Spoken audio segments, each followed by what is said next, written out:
Mesdames et Messieurs les parlementaires, Monsieur le maire, Mesdames et Messieurs les entrepreneurs et entrepreneuses, chercheurs, acteurs de l'innovation, Mesdames et Messieurs en vos grades et qualités.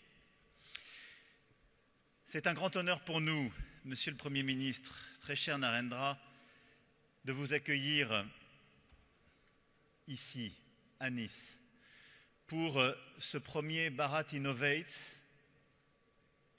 hors d'Inde. Nous avons ensemble, il y a quelques mois, à Bombay, lancé cette année franco-indienne de l'innovation.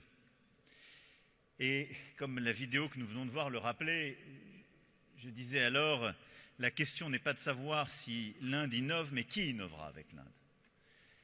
Et vous nous faites un grand honneur de, pour la première fois, montrer des start-up, des grands innovateurs de votre pays, hors de vos murs, qui viennent ici construire des partenariats, trouver des investisseurs, convaincre des talents. En commençant mon propos, je voudrais d'abord, Monsieur le Premier ministre, vous féliciter, évidemment pour votre présence ici, mais parce qu'il y a quelques jours, vous êtes devenu le Premier ministre qui aura le plus longtemps servi son pays depuis l'indépendance de l'Inde.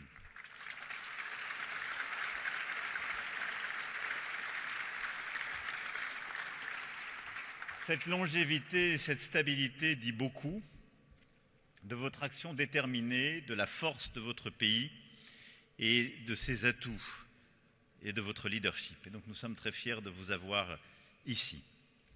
Alors, pourquoi pour la France l'Inde est une évidence et votre capacité à innover l'est? Je dirais de manière très directe et très simple. Vous avez le dividende démographique. Un pays d'1,4 milliard d'habitants. Un pays qui depuis très longtemps a fait le pari du savoir, de l'intelligence, de la recherche et qui forme aujourd'hui autant d'ingénieurs que l'Europe et les États-Unis d'Amérique réunis, plus d'1 million par an. Un pays qui, dans tous les domaines du jeu, et nous l'avons vu, toute la recherche